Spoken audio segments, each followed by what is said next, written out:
you're in your office at NBC5, and where is it? Like, how is it? What's it like to just come from being off the air in a broadcast situation to doing this live stream?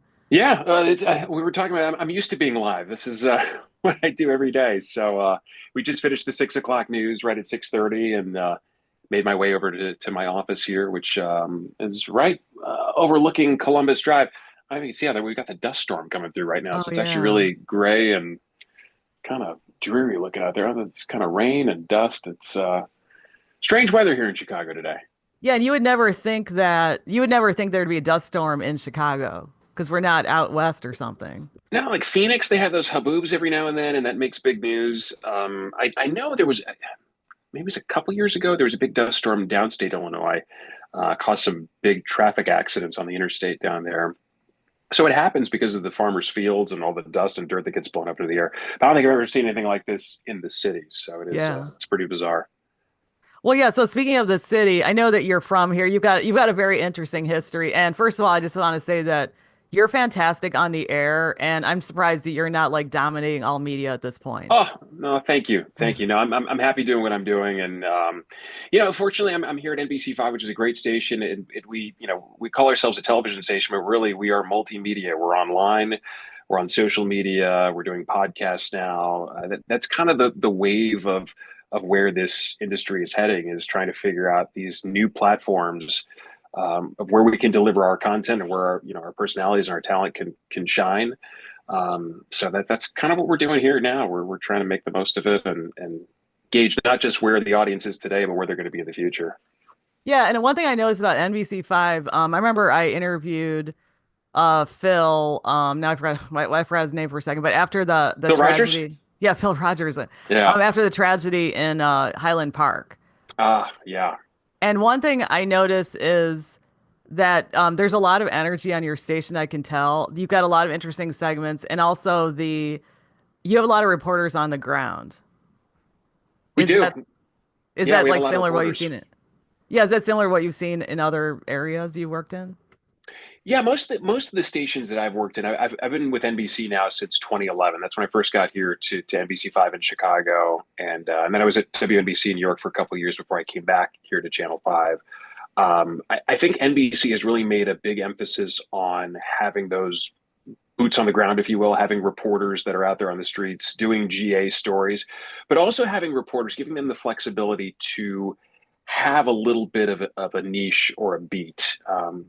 That's kind of a, I hate to use the term, it's kind of an old school thing. I feel like beat reporting kind of went out of fad for a while because we really wanted to be able to cover anything, Mhm. but having a specialty, having some sort of expertise really pays dividends, because when the big story happens and you have someone that's used to covering the courts or used to covering law enforcement or used to covering aviation, that's my passion.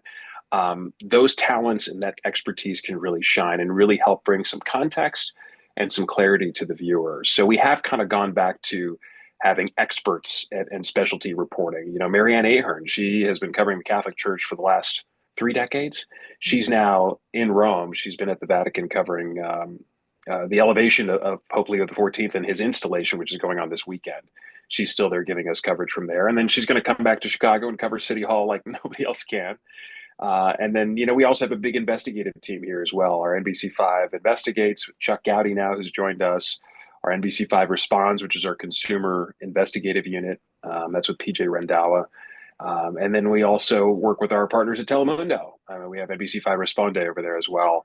So it's a lot of collaborations, a lot of really good reporting, because that's what's going to develop the content that you see on the news every night at 5, 6, and 10, and in the mornings and midday. And then also we're going to see streaming online and on our website and on TikTok and on YouTube and all these other channels and platforms that we have to constantly feed content to. Yeah, so do you speak Spanish? Solo un poquito. I learned Spanish in high school. I took Spanish in high school. I took a little bit in college, and that is one of the things that I would like to do. I always put that on my list of this year. I'm finally going to get back into Babbel or one of these other apps that you can learn to speak a language. And unfortunately, I just haven't had the time to do it. So that's one of the. I'm on a mission. I'm going to finally maybe get into gear and learn Spanish. What is Telemundo in the same space as you are? We are. So we're here on the first floor of the NBC tower, and I can't remember when Telemundo moved in here, but we've been together with NBC Universal for a number of years now. And what's been interesting, it used to be when I first got here, NBC was on one side of the building and Telemundo was on the other, and their set is on one side, our set is on the other. Over the years, we've started to kind of cross collaborate more. So our crews start working together, our assignment desk is together, our producers, we have the evening meeting getting ready for the 10 o'clock news. It's Telemundo and NBC together. We're figuring out which stories we're going to cover. Because it might be one of those that in English we're covering one story, but we can try and get some sound bites in Spanish or try to get some background that would serve our Spanish speaking audience. So we'll help provide those details and that information to Telemundo, and they'll do the same thing in English for us as well. So there's a lot of cross collaboration and working together. Yeah, I follow NBC5 and Telemundo on Twitter because I work with a lot of Spanish speakers, so and they watch Telemundo as well. So I it helps me to learn Spanish better. It's probably the fastest growing segment of our audience right now. People who speak Spanish, either first or second generation, and that's the thing. I think we're trying to keep up with the audience as the population is growing here in the Chicago areas. We need to have Spanish speakers both on NBC and especially on Telemundo, but trying to make sure that we can serve that audience that is growing. Yeah, because one time on LinkedIn, I got this message from somebody who was recruiting for NBC5, and they saw that I did Spanish to English translation, but I'm not bilingual. And they're like, hey, they're like really friendly. And then I realized, oh, shoot, this guy thinks I'm completely bilingual. So obviously, Bilingual. yeah, you definitely need by being bilingual really helps over Yeah, there. absolutely, absolutely, and that's if there anybody who's watching is a bilingual reporter or anchor, that is just a great talent to have. It's something you should definitely market and be able to go to some of these news directors and say, hey, I could speak English and Spanish and serve both audiences. Yeah, you mentioned earlier about change, and you said it used to be that people wouldn't have a beat, and now they do. Do you know why that changed? Like, how did it? Do you know why it went from beat to no beat to beat again? I think we're catering to the audience. Okay. I think as media has fragmented into more of these specialty publications and digital websites and then channels you follow on social media, we're trying to keep up with it. As people want to have you know more of the details and the context that you can get from an expert than just someone who's a general assignment reporter. That's not to say as a GA reporter you can't cover something that's not traditionally in your beat. When I was a GA reporter, one day you're at City Hall, the next day you're at the airport covering, Thanksgiving getaway, and then you're back covering the courts or covering crime or covering a fire. You have to be ready to cover anything and have a little bit of knowledge on it. But like I was saying, I think because we're seeing so many of these specialty websites and Instagram. I follow channels on Instagram that are very, very granular and super expertise driven. On anything from from DIY projects to real estate to if you're into cars. I'm into aviation planes. I follow a lot of plane influencers. We have to kind of do the same thing as reporters. We need to be able to have that expertise in that background. So we are delivering that content to the audience that is a little more focused and just has a little bit more clarity. I've spoken to various TV people. This is the first time I've heard about this, that focusing on a specific, having a specific focus on certain kinds of stories. And that's not to say that maybe you cover, if you want to cover the courts and be more of a legal expert, that you're not going to cover a fire or you're not going to cover something else. I think it goes back to that, being a reporter, you just have to be prepared for anything. You raised the example of Highland Park, and that was one of the days that I'd never covered a mass shooting before. I'd watched plenty of coverage before on other networks and other channels, and experienced it. The heartbreak as an American of watching shootings unfold, bringing so much trauma and heartbreak to communities all over the country. But that's one of those where you're on the desk and you have to be able to report the facts, report what's going on, and try to bring some clarity to a situation that is dynamic and unfolding at the minute. And especially at a time when people are really heartbroken or really feeling the pain of that moment. Yeah, I think I had you guys on for like 5 hours. I mean, I'd never been so glued. I mean, maybe there were some other events in history when I was glued to the TV, but Yeah, you guys are so solid. I went like all over and that I stuck with you and the reporting was amazing. And also Thank you. it was very responsible too because I knew that they got some information, but I knew they couldn't go with I could tell they couldn't go with it. So then they were saying the way that they went about it was sensitive and professional. I was like I'm sure you guys won a lot of Emmys. I think we won some awards. Honestly, the hard part of that story like that, you mentioned watching it for hours and hours, and I can't remember what point it was, but you're in this professional mode. You're just kind of okay. We're going to tell people what's going on. You're reporting the news. You're talking to sources. You're trying to figure out the journalism, and then the humanity kind of hits you. And you're like, oh my gosh, this is the 4th of July. Right before I got the call to come in, I was with my kids and my wife, and we were at the pool enjoying our 4th of July. And you start to put yourself in the shoes of the people that were there at that tragedy as it was unfolding. And it's just horrific to think about.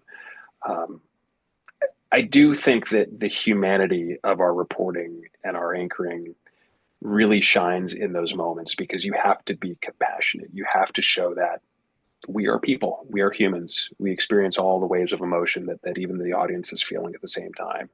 We're not, news robots that are just, telling you the facts and that's it. Because we're kind of along for the ride with you as you're watching these things unfold. So I think that was the hard part is really hitting that point of wow, just feeling the gravity of that situation in that moment.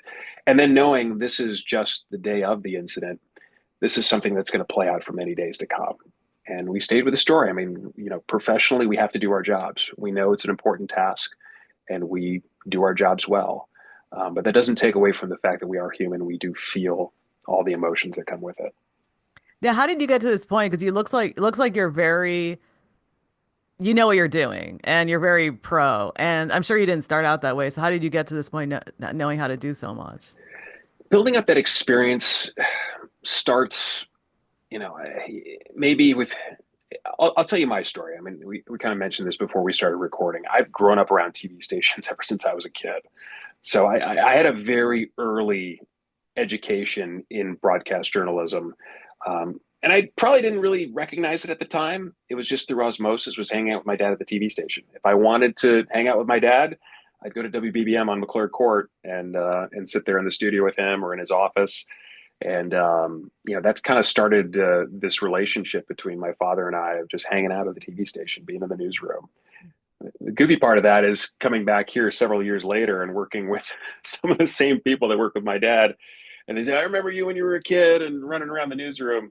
So, that's been a fun part of my story. But I learned a lot from my dad. He was a great mentor who taught me a lot about how to be a storyteller, how to show compassion on the job, and just how to have a good work ethic.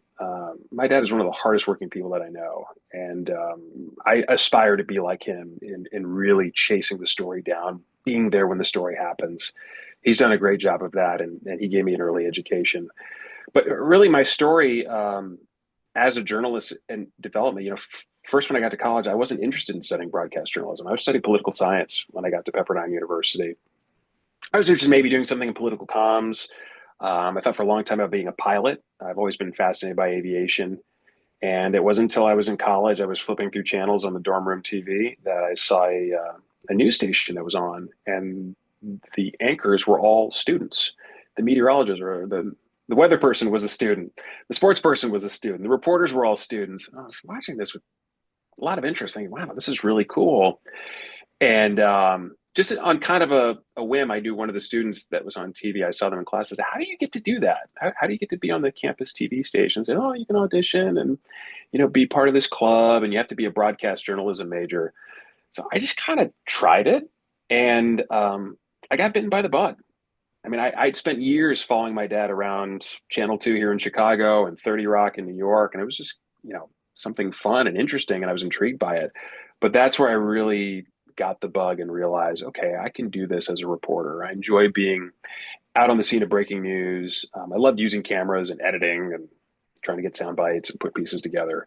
So that's kind of how it started. And then, you talk about trying to figure out how to do the job, and it's a lot of on-the-job training. I mean, your academics can only teach you so much. It's really just getting out the door and reporting. And I was very fortunate that I got a job out of college. I'd done some internships while I was in college at the ABC station in Los Angeles. And my first job was at an ABC station in West Palm Beach, and just hit the ground running, and certainly made some mistakes along the way, but I learned from those mistakes. And yeah, the journey brought me here to Chicago. Well, yeah, there are a lot of things you mentioned, like well, when you were a kid being around there and you said you were just hanging out in your dad's office, did you actually like, can you remember what you actually learned through osmosis? The funny thing, I'm trying to think of And wait, we something should say that's your dad is Lester Holt. my In case dad is people don't Lester know. Holt. Lester Holt, Yes. big time guy, like huge. Yeah. It's I've had a couple people like, wait, is that your dad? And it's like, yeah, that's my dad. He's Yeah, NBC National, and then now he's going to Dateline yeah, he'll be full doing time. Dateline full time. Yeah, he's really excited to be starting that in the fall of this year. Yeah, I mean, he would bring me to work, and I remember a couple times we'd be in the middle of something, and someone would say, "Hey, there's breaking news," and he'd have to run to the set. I'd kind of go with him and tag along. So that was my first experience of seeing that kind of, I hate to say fly by the seat of your pants, but just that sense of, okay, we're just getting information in little drips along the way, and we have to be ready to just dive in and tell people what's going on, what we know, and not be afraid to say what we don't know. So I do remember that as a kid. I remember my dad on 9/11 in New York, and I wasn't with him that day, but just kind of that same hearing his stories of that day, and just being ready to take on the story, no matter how big, how small.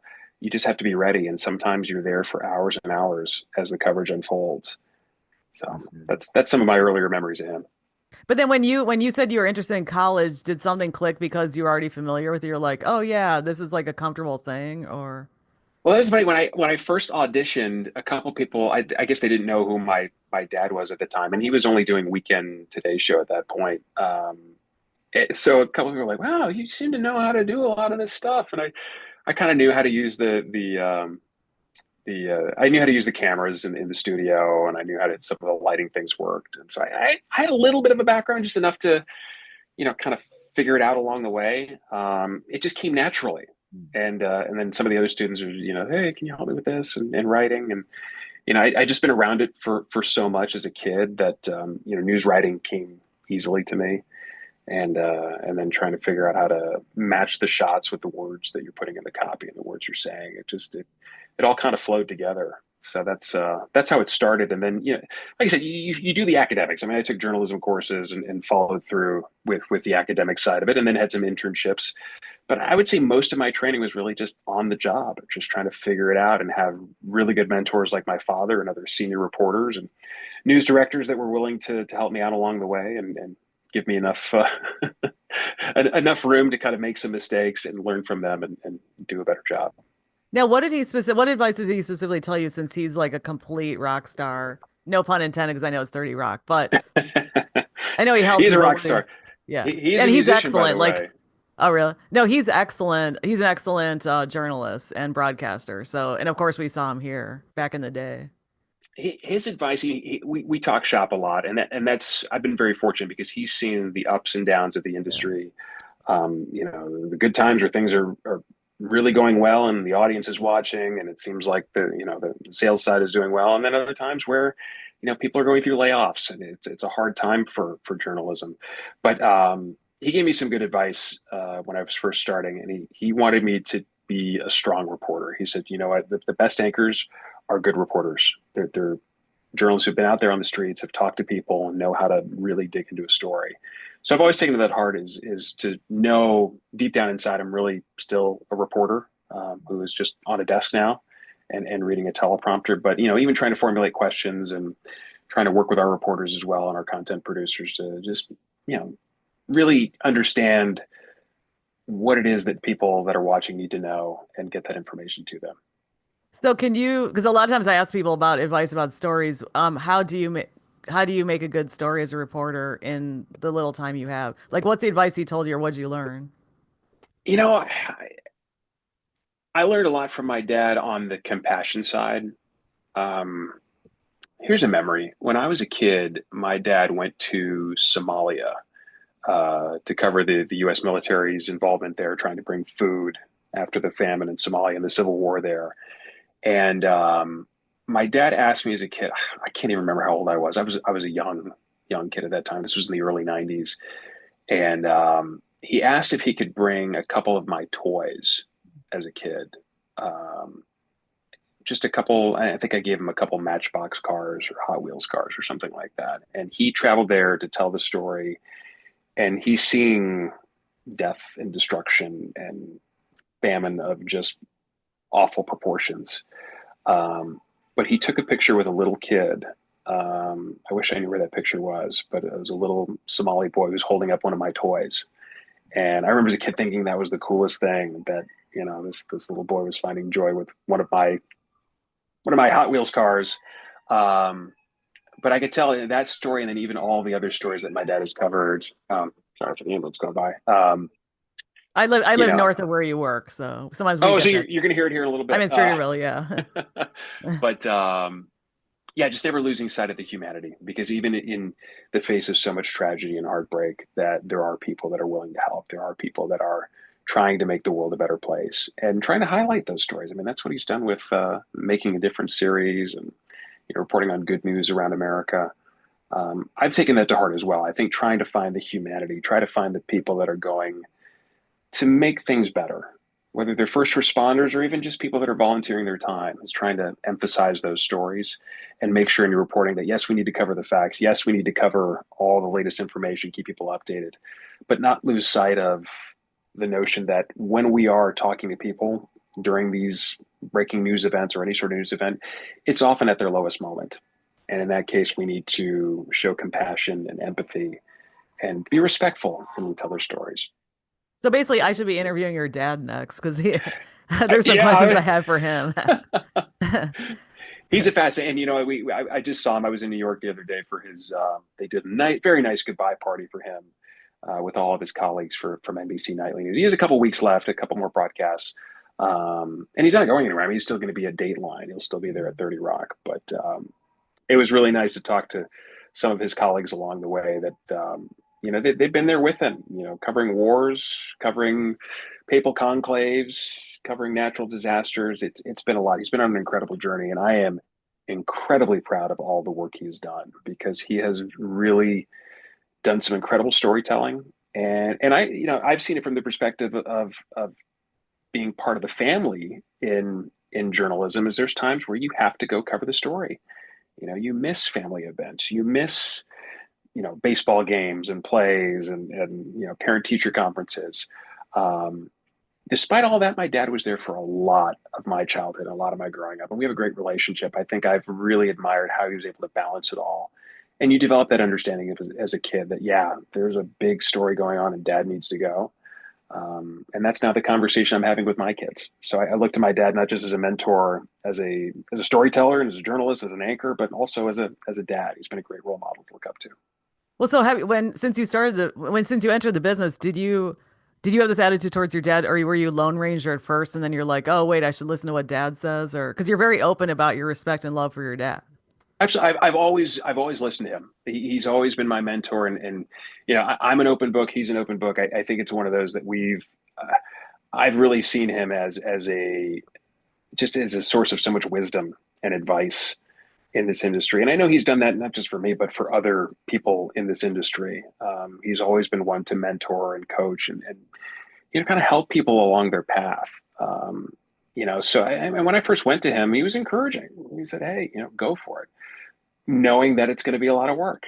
Yeah, because some people It's who are experienced, they're like, I wouldn't recommend going into it now because of the times we're living in. So it depends. it's challenging now. It's challenging now, and it was challenging before, but definitely we're seeing some challenges now that really have transformed the way we deliver the news. We talk about where we're putting our content, whether it's on linear, digital, streaming, any number of these platforms now that didn't exist, 20 years ago. But I think it's just challenging in the sense that the 24-hour news cycle barely, it doesn't really encapsulate how much the news changes and how often we're getting alerts on our phones and getting push alerts and breaking news updates. Whether it's here in Chicago or halfway around the world. I had a friend the other day. He said, "Did you hear this story about something that was going on?" I'm like, "No, I hadn't heard of it." There's some things that make it to bigger publications and bigger online, media sources. But then there's, as I was saying, there's some of these kind of niche publications that really specialize in giving news and content and analysis. I've been following the airline industry, and there's some great bloggers, some great journalists and I'll call them journalists because they are sourcing information. They're trying to find facts and talking to people and you know looking at source documents and things like that. And maybe they're not working for the New York Times or the Wall Street Journal, but they're putting together great information, great storytelling that now you can access at the palm of your hand on your phone or on your iPad. So it's really incredible to see that. I'd say it's an encouraging time for a lot of journalists because you can find ways to get your content and get your information out there on a number of different platforms. But yeah, there are some challenges on the business side trying to figure out the monetization and how you can do this job and still be able to support yourself and support your family. Yeah, because I was gonna say, like I said to somebody else previously, that it has to be like the enchilada approach now, because before you sold through broadcast media, and now you sell through every outlet, and then you bundle it all. I mean, we're still selling, to our advertisers. I don't know too much about the sales side, so I won't speak Right. too much on it. But I think just in the sense that, yeah, I mean, we're still doing television like we've done it for the last 30, 40 years. You still have a 5 o'clock news and a 6 o'clock news and a 10 o'clock news, but now there's an audience that expects things on demand. They want it on streaming or they want it on their app. I joke about this because my kids are young. I have a 7-year-old, a 5-year-old, and a 3-year-old, and we were in the car one day, and they're used to me plugging in my phone and listening to whatever's on Spotify on demand, whatever kind of music they want to. Oh, play this song, play this one, and I didn't have my phone on me for whatever reason one day, so we were listening to the radio, and my 5-year-old said, "Dad, play this song." And I said, "I can't." He's like, "Well, no, Dad, can't you just play the song?" I was like, "That's not the way the radio works. You play whatever's on the radio is what you listen to." And I was trying to tell him about the days that I used to call into the radio station to make a request, and his eyes rolled up. It's like, "What's wrong with you, Dad?" It's And not like that speaking anymore. and speaking of radio, like Brent Miller, Yeah, I mean, he was legendary. yeah. So, Brant's a radio guy. do you ever talk about radio, or do you ever talk about stuff with him? I should interview him. You should interview him. He's got so many stories of working radio in this town, of all the greatest disc jockeys and personalities here in town. He's worked with them all, and then he's worked with us here on the TV side. So he's definitely a media maven here in Chicago. Yeah. And I was gonna say you're talking about looking at different sources. Do you know about Jet Wine? Robert Mark. Jet White, I've seen that before. He's been around because I Yeah, went to his sites since 2006. yeah. There's a lot of great publications. The Air Current is really good as well. John Ostrower, and yeah, I mean, there's a lot of these Yeah. websites.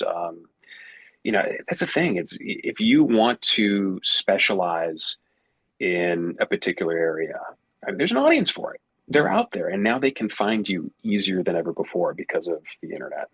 So, yeah, I mean, I think that's a great thing because now if you want to find that specialty information, you can find it. It's out there. And also, you're not 80s, so I mean, you basically came up with technology, right? You're that generation that came up with it. I'm a millennial, yes. Okay, so I came up, I remember when cable news first kind of came on the scene. I mean, CNN for sure, but then MSNBC, Fox News. Um, it's been interesting to see the evolution along the way, and now there's just a plethora of platforms and outlets and networks out there. Um, it's a little bit of everything for everyone. I mean, you do run into the area of, okay, are these networks providing information that the audience wants to hear? Is it that niche of a network? And that presents some complications that I know plenty of people have discussed and debated in journalism. This question of, are we putting ourselves into these echo chambers and just hearing the same thing over and over again in that feedback loop? So, that's I understand the debate. I mean, I see it in there too. I do like from a non-news side that there are ways to get any sort of information right at your fingertips. I mean, I go on YouTube now when I try to figure out a DIY project because I can't figure it out myself. Someone else on YouTube's already done it. I can watch a tutorial on there, and you know, It's pretty easy.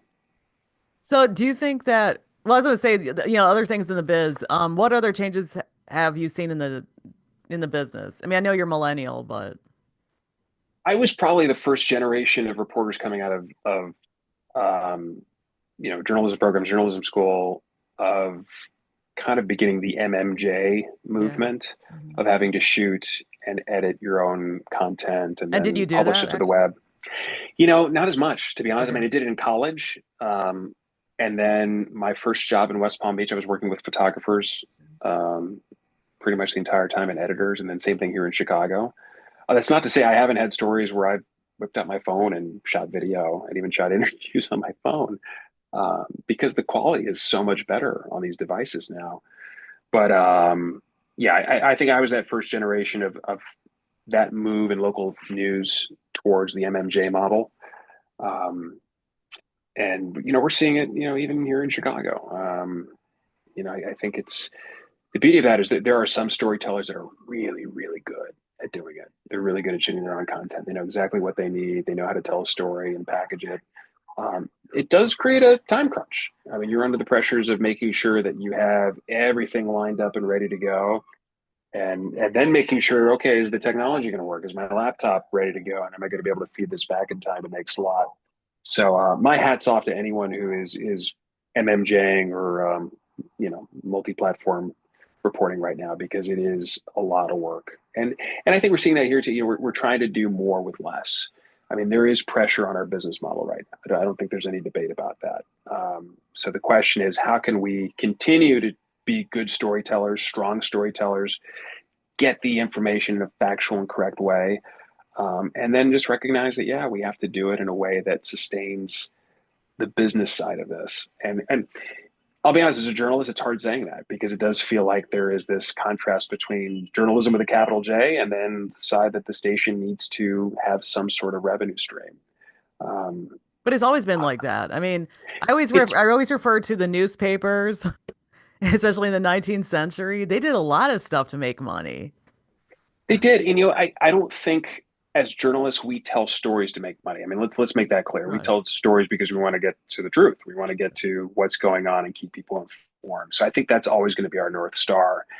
The issue becomes when we're trying to do those stories, and we're still going to do them, but we don't have the resources that we used to have. I mean, I can look back to my dad's days of being an early reporter when it was you had a camera operator and you had a lighting guy and you had an audio guy for a shoot and then maybe a field producer, and then often days we're out running and gunning doing things just ourselves and with a photographer, maybe a backup photographer to run the live truck. So it's across the board. It's across the country. These newsrooms are under a lot of pressure, and the managers that are making these decisions, I think, are trying to do the best they can to figure out how do I keep this news organization running with the resources that we have, um, while maintaining that commitment to good storytelling. And I think we do that here. I think we do a really good job of making sure the story and the content comes first. Well, also the technology's changed because before you did need a separate sound guy and so forth because we didn't have Yeah, these power. Like the new iPhone, which I don't have, is a studio.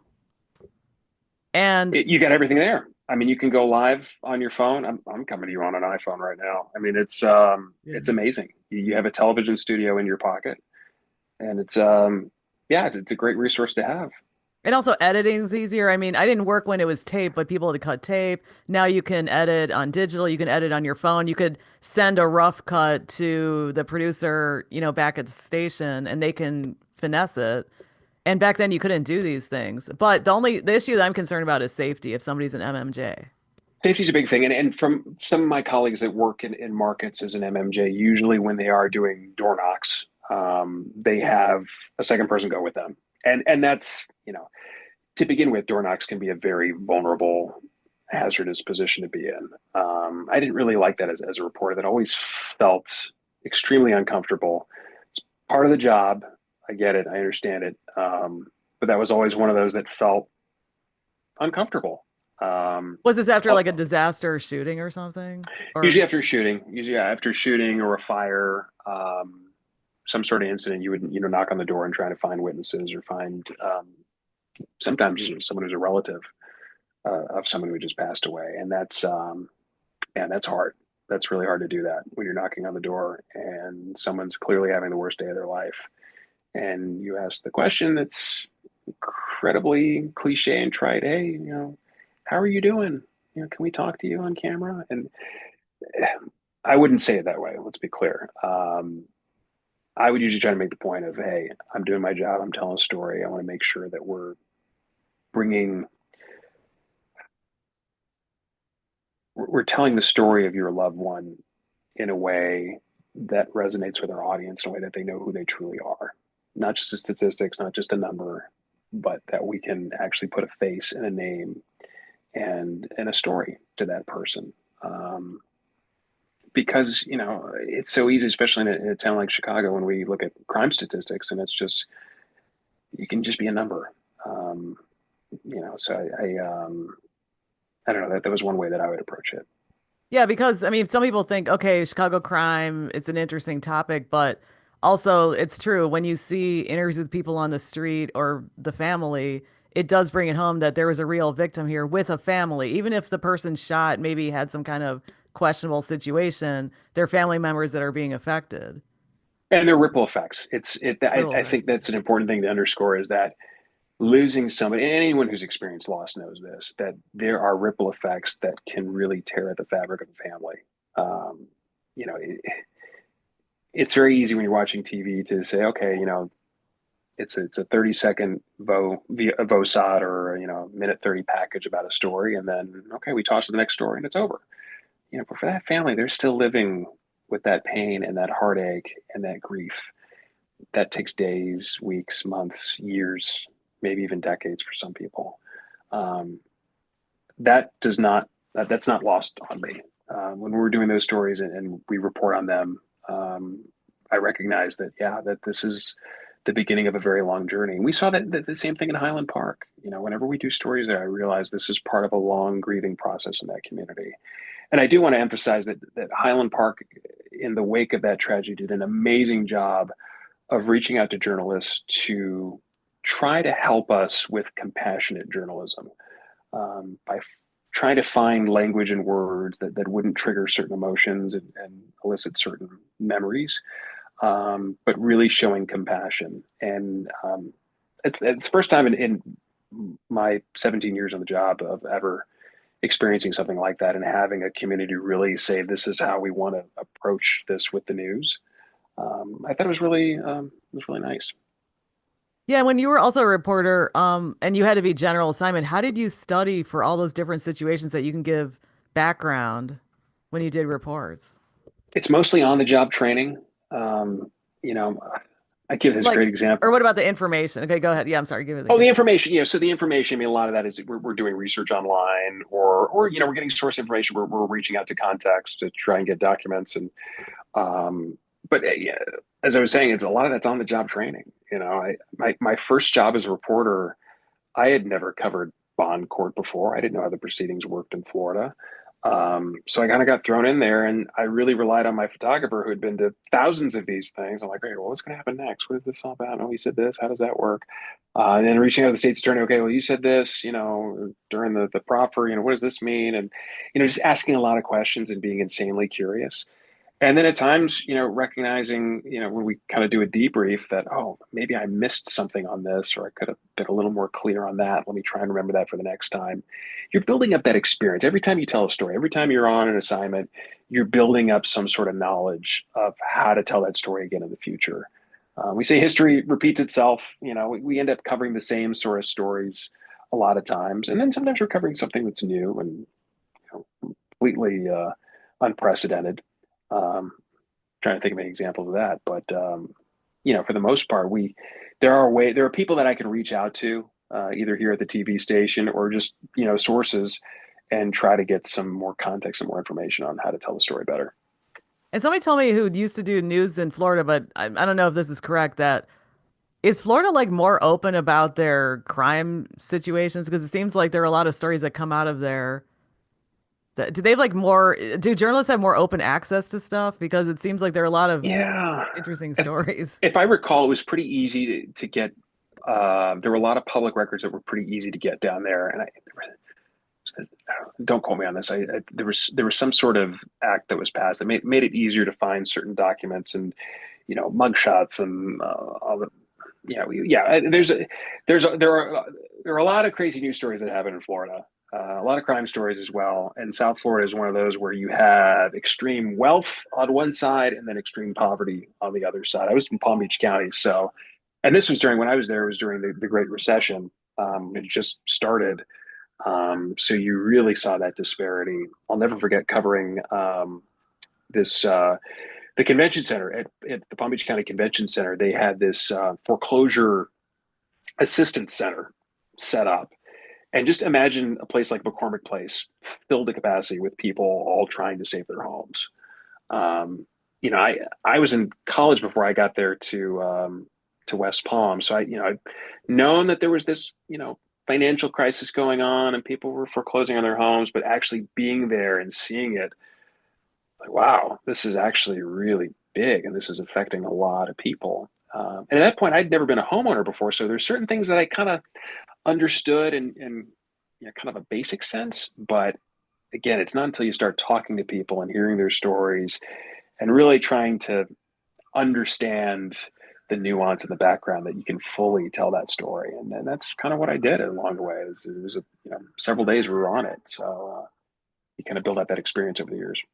And what else is West Palm Beach like? I imagine it's like super uber rich. Yeah, But you so said there are different. Palm Beach Island is very, very wealthy. A lot of billionaires have mansions and compounds there, and then West Palm Beach, which is on the other side of the Intercoastal, it's a city. There's a little downtown area. I live downtown in West Palm. There are communities, kind of, I guess you call them suburban areas. They're a little more rural. You got Lake Okeechobee in the middle of the state, and fields and farms out there. And it was a real mix of, urban, suburban, country, beachfront, vacationers, snowbirds, longtime Florida residents. It was a real mixing ground and just a great place to learn as a reporter because there was always breaking news and we were always covering something. And you're right in that sweet spot. You're right between Miami and Orlando and Tampa's to the west out there in Fort Myers. So it was a really cool place to learn. I really enjoyed it. I was there for 2 years as a reporter. Well, it sounds like you didn't necessarily have to work like this whole string of markets in the hundreds. So Yeah. how is it what's I mean, so how did you learn so much not going within all those mini places? Or how were you able to do that?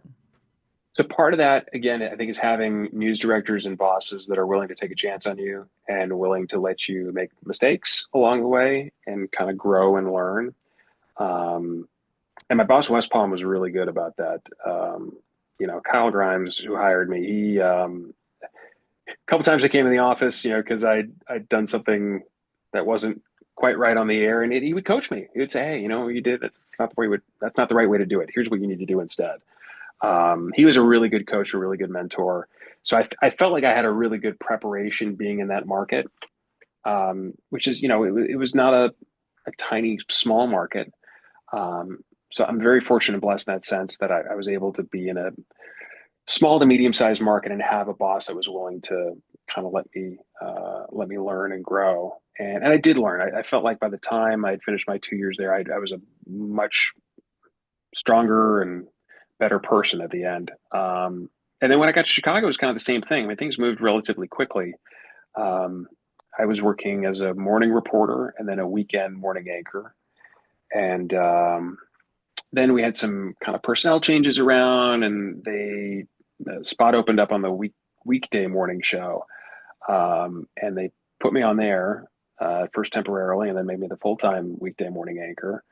Um, so again, it was a lot of on the job training, and that doesn't happen a lot. I mean, I think there is kind of the expectation in some of these markets that you have to be, X number of years and have all these things on your resume and won this many Emmy awards.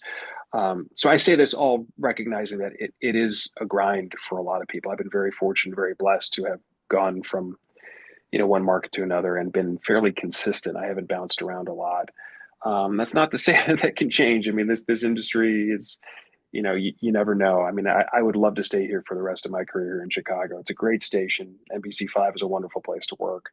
So I hope I'm here for many, many more years. But it's dynamic. Things change, and I think as journalists and as reporters, we have to be really willing to roll with the changes. To quote REO Speedwagon, we have to roll with the changes and just be ready to, you know, as reporters, cover anything that pops up, but also, know that when opportunities come, we chase them down, and when opportunities end, we figure out what's next.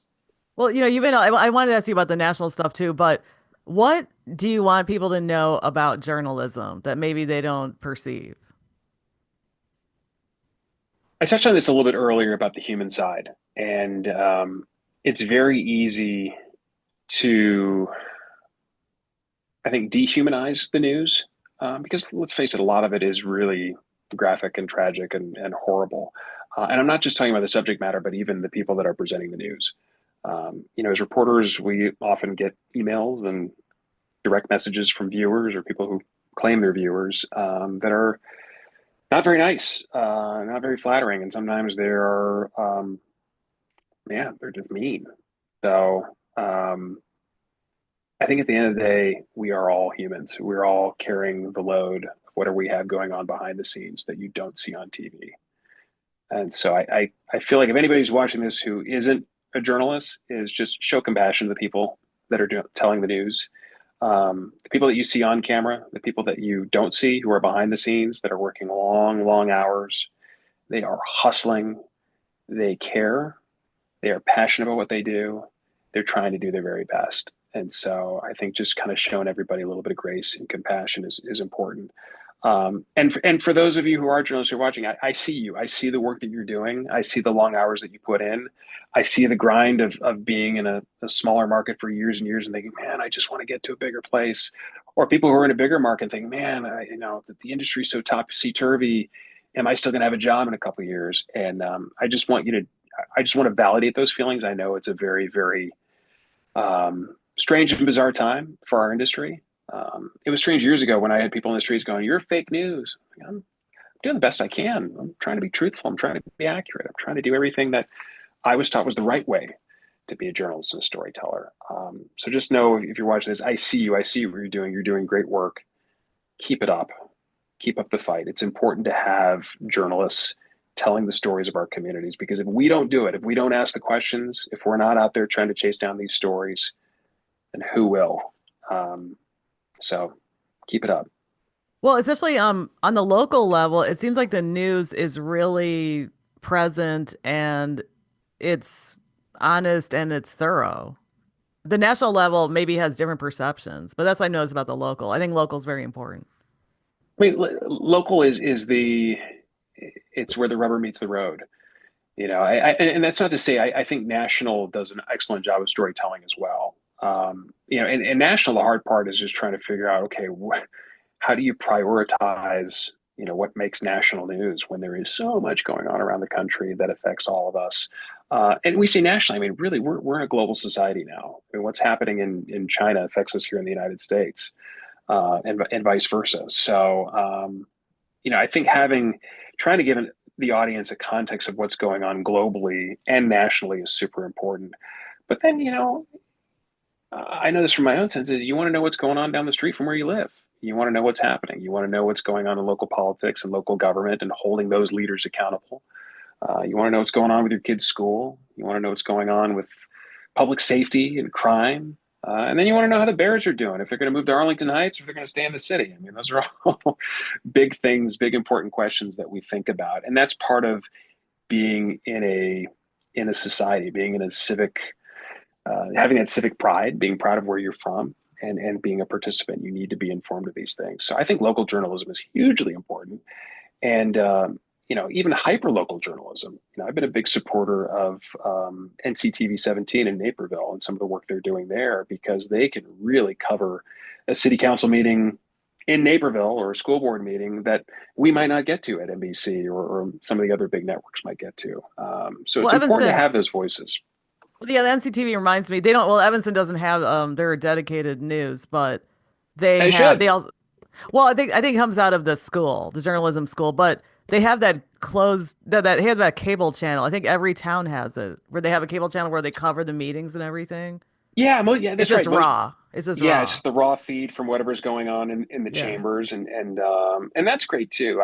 I love I like raw. Like after working in news, I realized raw is the way to go because you don't have to wait for somebody to tell you the story about it. You can actually see what they're saying themselves. you're seeing it in person.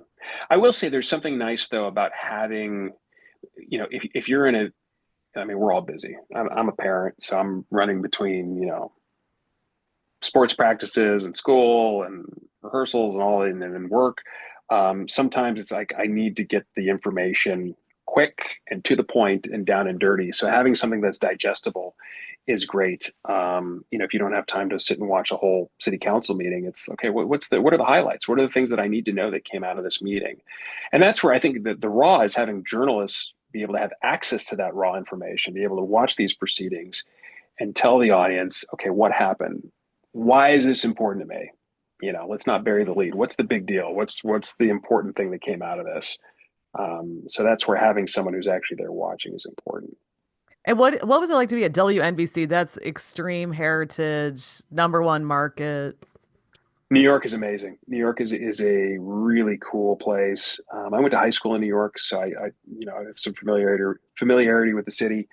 It was really neat being able to walk into 30 Rock and say, I work here. I mean, when you walk into that building, you feel like you are at the network. You're at the creme de la creme of television right there. There's also a lot of pressure. I mean, you've got, Huntley and Brinkley pictures on the wall, and then, my dad's walking on, all these like big news anchors and people through history that you've followed, and you're like, oh, okay, I'm up here with the big guys. Am I ready for this? Am I strong enough? Am I smart enough? Can I do this? And then you push the doubt aside and you say, okay, just get to work. Just grind it out. We got to take it one day at a time, do the stories, learn the city, learn the politics, learn what are the things that make this place tick. And the thing about New York is such a big place. I mean, we were covering stories from the Jersey Shore all the way up to, just kind of just north of New York City in Orange County, in Westchester County, even Connecticut. I mean, the tri-state area. So now you're dealing with three different governors and three different legislative bodies, and trying to figure out all the different things that are going on, different dynamics there. But it was a lot of fun. I really enjoyed my time at WNBC. I really enjoyed being able to anchor with Natalie Pasquarella and Chuck Scarborough, who's just a delightful person, such a gentleman, a class act, phenomenal news anchor who's covered everything from space shuttle launches to 9/11 to ticker tape parades down Broadway. He's done it all, and it was just a real source of wisdom on how to cover the news in New York. I learned a lot from him, and it was really an honor being able to anchor the show after he left the 11 o'clock. Um, but yeah, it's a great place. I really enjoyed my time at 30 Rock. So where did you start anchoring and not reporting anymore? I did some fill-in anchoring in West Palm Beach. Let's see. I was a reporter. I was a morning reporter. I kind of moved around different shifts, and that's a thing now. I was talking about being a beat reporter is a lot of times we have to go to where there are gaps in the schedule, and we just need, we need reporters, we need photographers. So I did mornings, I did day side, and then I was the fill-in weekend guy in the mornings. And then I did that pretty much all the way till the end of the 2 years. So I did about a year of anchoring pretty regularly on the weekends. And then when I got to Chicago, I was a weekend anchor, and then I was a full time anchor about 6 months into my first year at WMAQ, which was a world I was not expecting that. It was a total whirlwind, but No, no, you're very good at it. I mean, and thank you. I'm like very nerdy because I always like analyze everything I see and listen to. But how do you make it look very easy? So how do you actually anchor? What is the job? Do you edit the aud do you just like go and read the cue cards and then or do you actually edit the text? I mean, what do you Just do? read the How? teleprompter and get out of here. No, it's Yeah. there's a lot more that goes into it, it's I mean, look, I love my job because I get to be the forward face of this television station. I'm presenting the news of all the hard work that our team has gathered. And it's an honor. It's an honor and a privilege to be able to do that. When I'm tossing to stories that Chuck Gowdy has done, or V. Wynn, or Charlie Wojciechowski, or any of these reporters that they've put their hard work into these stories, and I get to kind of serve it up to our audience. So it's a real privilege. I mean, part of my job is being a presenter. It's trying to communicate the story. It's trying to make sure I do it in a way that's respectful and professional, but also warmth and humorous and show my personality. I'm kind of a goofball, so sometimes that comes out on the air. But I think the other part of it is on the journalism side is being an editor. It's going through all the copy and make sure things are factually correct, number one. So it's doing a lot of background research on some of the stories we're working on. And then it's also trying to make sure that they're written in a way that reflects how we speak, how we communicate. We So live in a you world where, don't so you don't just go in, read the news, deal with the different reporters, and then leave. You're actually no, part of the okay. no. So I'm in between shows now. And this is usually the time that I'm kind of going through email and catching up on emails that have come in with tips and other stories I'm working on, and then trying to, figure all that out. And then pretty much for the rest of the evening is when I start working with the producers, our EP, and figuring out, okay, what are the stories we're covering for the 10 o'clock news? And then going through as the stories are being written by our content producers, going in and editing the copy in there. And sometimes, like our content producers are amazing. They do a great job of putting the facts and the information in there.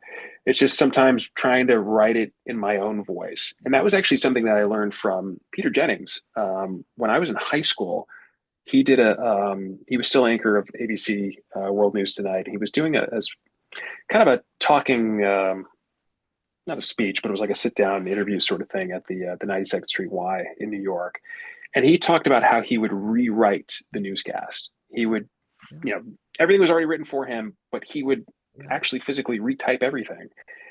And I was like, why do you do that? You already got it. Just read whatever's on the teleprompter. And it's his way of actually taking all that information and putting it into his mind that he could deliver it in a way that he was actually having authority and saying those words like he actually meant it.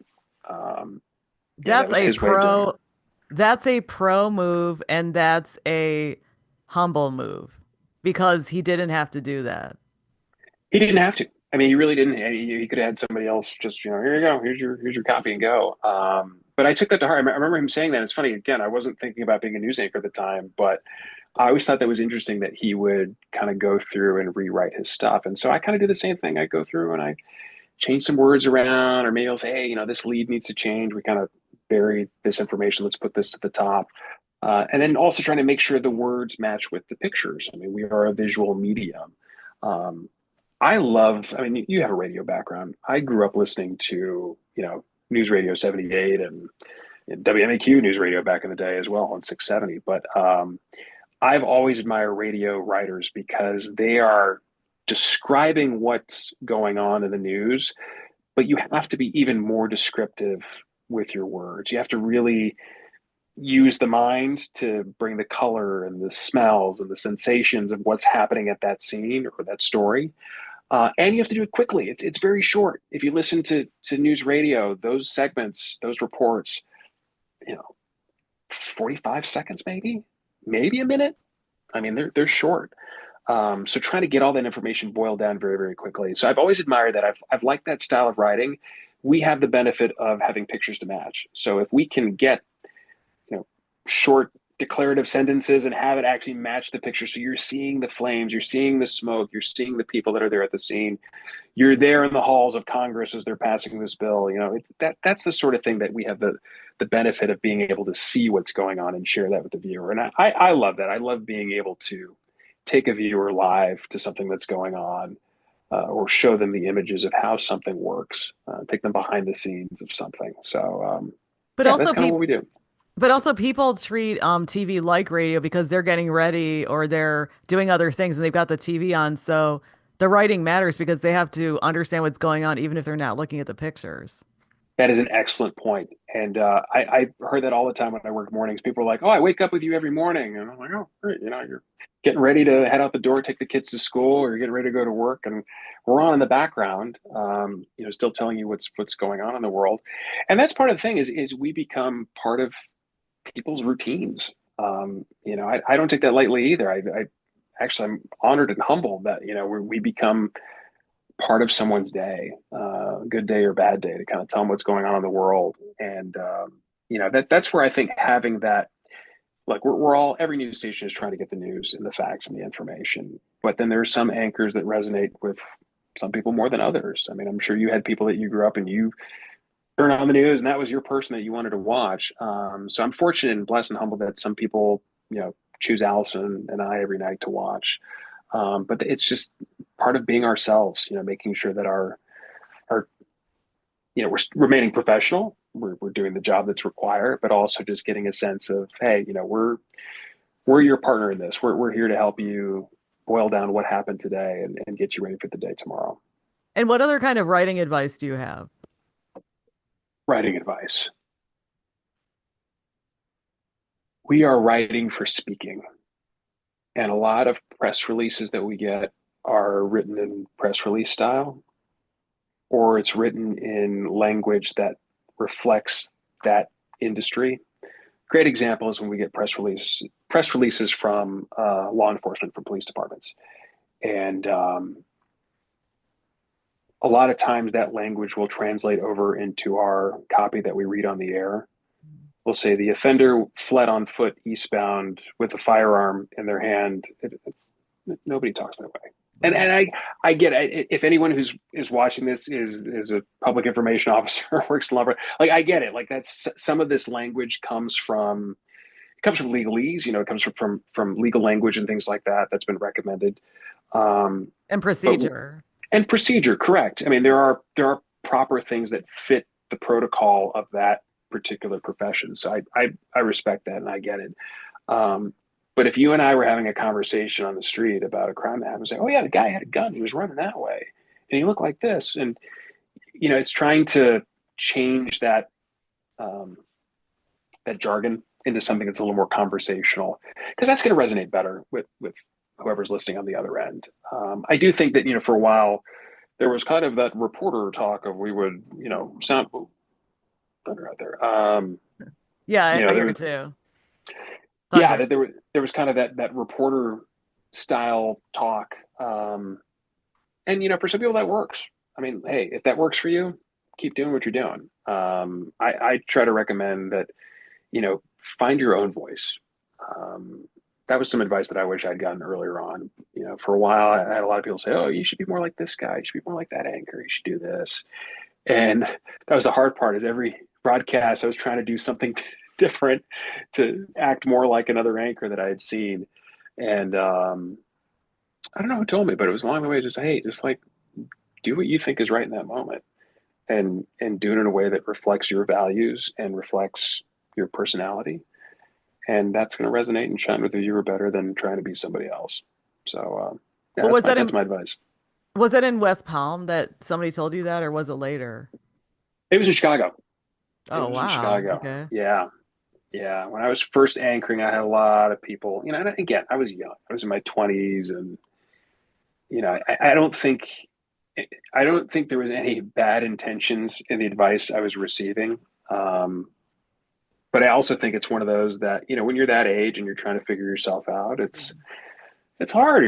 Like, I need to be more like that guy who's 20 years older than Mhm. me. I can't do that. So yeah, I'd say it takes some time. I mean, all this is part of a journey. It's really part of a journey that anyone who's watching this, that you're going to be on for the next couple of years. And yeah, there's times you want to press the gas pedal and just go go go. Let's get to that big job. Let's get to that big anchor desk. And the one thing that we were talking about West Palm, and I look back at how ambitious and how eager I was to grow. Um, I was like, I say, man, I wish I would have enjoyed it a little bit more. And that's not to say that I didn't, because I've made lifelong friends from that experience. That was a really great time in my life. But it's also one of those like, man, you know what? It's if I'd known back then that someday I was going to end up in Chicago, um, just be patient. You'll get there. It's part of the journey, and enjoy where you are. Yeah, and I was gonna say that the good thing about getting older is you stop worrying about being other, like being like other people. In your 20s, you do because you don't really know who you are, like you said. So Yeah, yeah. now I was gonna ask you something about what is it like to be national?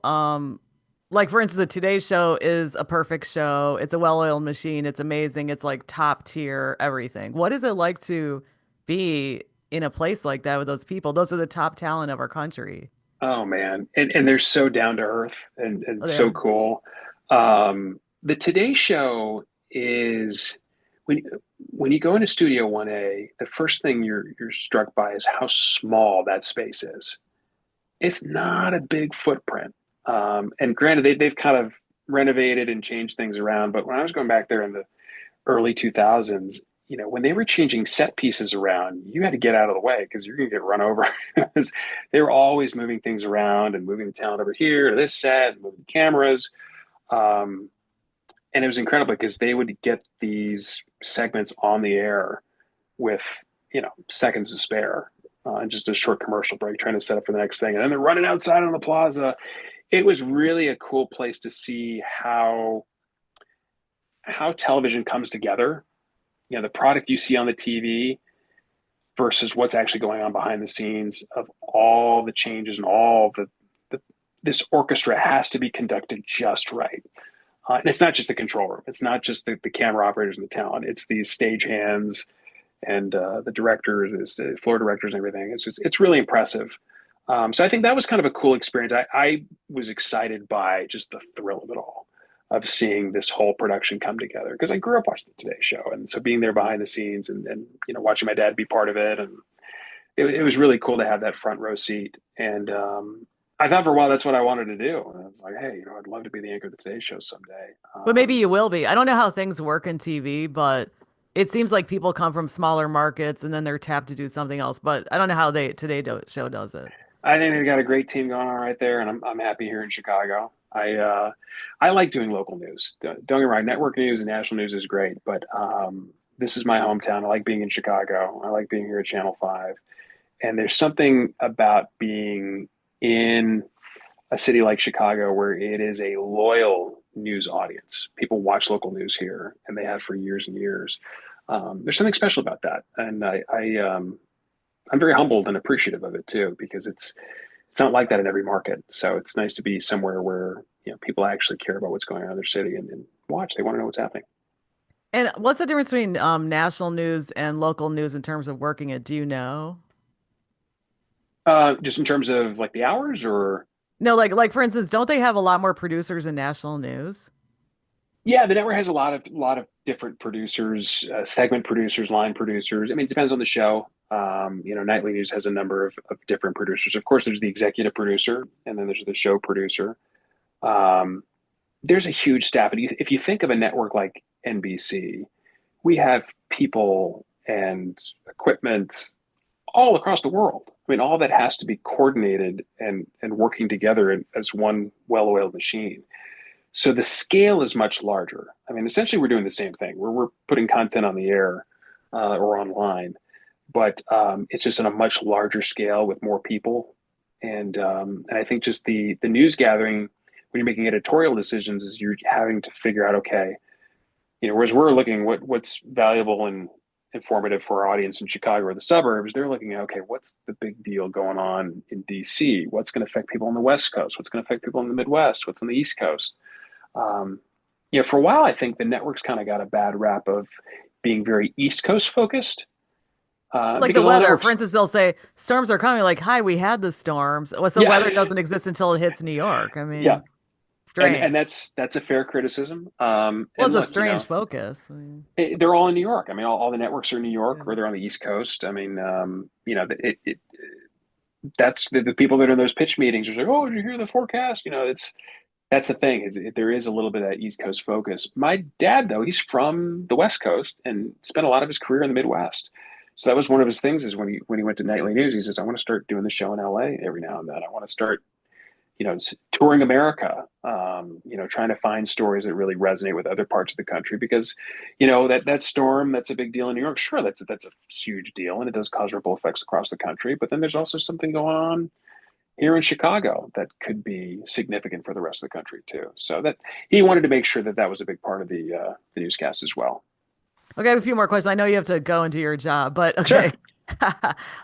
When you move between stories, like okay, as an anchor right now, and you've got a serious story, then you go to a light story or vice versa, how do you make that switch?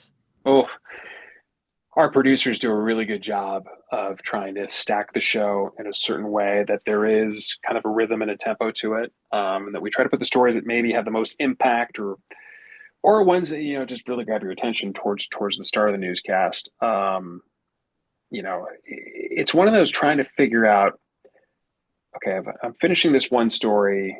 What's the next thing that's coming down? How can I transition? And that's another part of being an anchor is trying to figure out that transition between the stories. Um, I wish there was like a one size fits all rule, but it really depends on the story that you're coming from. There's one anchor in Miami that she told me she used to put a smiley face on scripts that had or the happy story.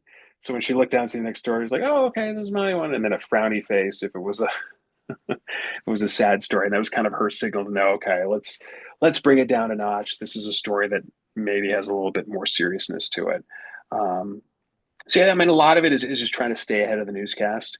We have a rundown that we can see on our computer, and we know which story's next, which elements are next, if it's a video or a soundbite or if it's a package. And then sometimes things change. If we start getting heavy, the time is too long on the show, then we need to start eliminating stories or moving them around. Or sometimes something doesn't make slot in time, and so we have to change things and be ready for that. And so, my bottom line is just to not let them see you sweat. Just keep calm and keep going.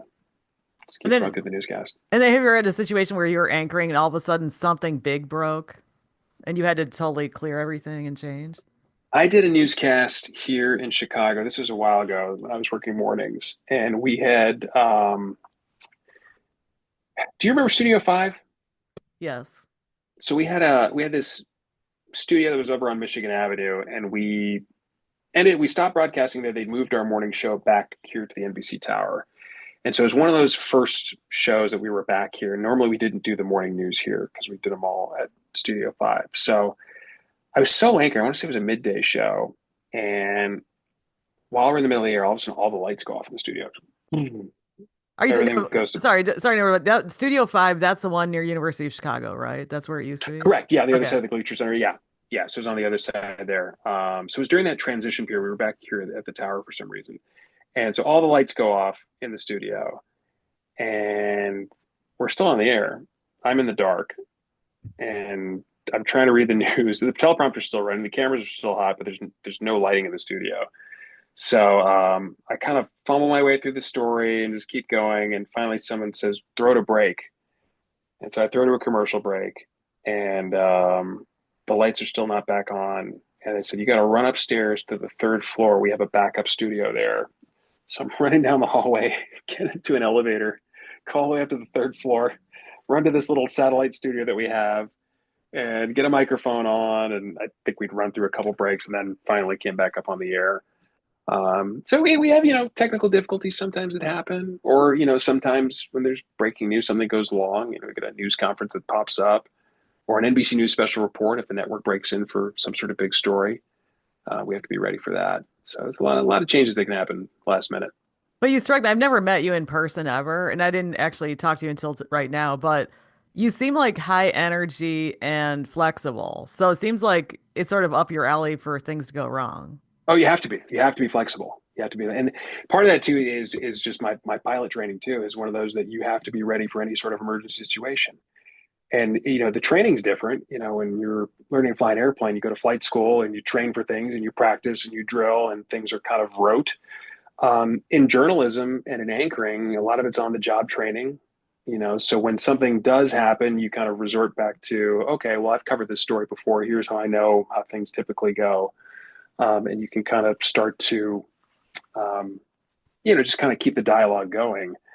But you have to be flexible. You have to be ready for any sort of situation that might come up and just keep rolling with it and stay calm. I mean, nobody wants to see someone freaking out on the air. You gotta keep calm and just keep doing your job, rely on your own experience and your own instincts, but also rely on your team and know behind the scenes they are doing whatever they need to do to get things right. Yeah, let's talk about aviation since it's your passion. When did this start? Why? How come you didn't become a pilot? I've loved airplanes ever since I was a kid. My dad was an Air Force brat. He grew up on Air Force bases all over the country, mostly in Alaska and California. And then, so my grandfather, he didn't fly in the Air Force, but he was a licensed pilot. My mom's dad worked for Boeing. He was a pilot. He was a chemical engineer. My mom was a flight attendant. My dad's brother was an airline pilot for Alaska Airlines. So I kind of grew up around aviation and airplanes. I always loved flying. And, the question, why I didn't become a pilot, it was interesting. I got my private pilot's license when I was in college, the summer after my freshman year. And I had a blast. I loved it. I was working as a busboy in an Italian restaurant in New York and going to flight school during the day and working at night. After I finished that, I thought maybe I could do this professionally. And I ended up getting my instrument rating shortly after that. And this was around 2007, 2008. I was really into journalism and storytelling and reporting. And then when the Great Recession hit, the airline industry kind of went into pardon the pun, a tailspin. Um, so, at that point, I was like, this is a great hobby to have. And it's a great set of expertise that I can have in reporting because there are always aviation incidents that happen. This year, there have been a ton. Here locally, we had that incident at Midway Airport, and just having that aviation background helped in our reporting. And, I was able to work with the producers and try to figure out, okay, let's show a graphic of how this all transpired and went down.